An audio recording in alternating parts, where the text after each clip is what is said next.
Hello, আসসালামু আলাইকুম ভাই ব্রাদার, কি অবস্থা সবার, কেমন আছে? তো আজকে দুই ভাই একসাথে, তো যার কারণে কি করলাম, নুডলস রান্না করলাম। তো নুডলস রান্নার তো ভিডিও আজকে নিয়ে আসিনি, আজকে নিয়ে আসছি কি নুডলসের রিভিউর ভিডিও, যে কেমন স্বাদ হয়েছে, কি আসে বিষয় সবকিছু দেখবো ইয়াসিন ভাইয়ের মুখে। ঠিক আছে, আসো দেখি নুডলসের প্রথম কি কি আছে এখানে। তো প্রথমে সালাদ, মাশাআল্লাহ এখানে সালাদ বানাইছি, সাথে কাঁচামরিচ দেশি, বিদেশি নাকি বা সৌদিয়ানো না, দেশি দেশি কাঁচামরিচ। সাথে আছে আমাদের নুডলস। তো আনবক্সিং করি। মাশাআল্লাহ মাশাআল্লাহ, কত সুন্দর কালার। কইস মিয়া মিয়া আছে। নুডলসের মধ্যে কি কি আছে দেখাই একটা বার। তো বিসমিল্লাহর নামলে প্রথমে দেখাই, মাশাআল্লাহ চিংড়ি, লুব্বা, বরবটি যেটাকে বলি আমরা, লুব্বা।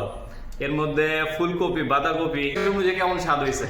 ইয়াসিন ভাই, বিসমিল্লাহর নামলে খাইছো, আল্লাহ টেস্টটা বলবা কেমন হয়েছে। যাক, আমার ভাই কাজু ভাই খুব ফাইন রান্না করতে পারে। অসাধারণ হয়েছে, অসাধারণ নুডলস রান্না হয়েছে। সাথে চিংড়ি দেওয়া হয়েছে, বুটবুডি, ঠিক আছে, অনেক কিছু দেওয়া হয়েছে। তবে অনেক সুন্দর হয়েছে, অনেক ভালো হয়েছে, খেতে খুব স্বাদ লাগতেছে। নিজের রান্না নিজে প্রশংসা করার মজাটাই আলাদা। মাশাআল্লাহ এত সুন্দর, তো আবার আমি রান্না করতে পারি, বাবা জানা।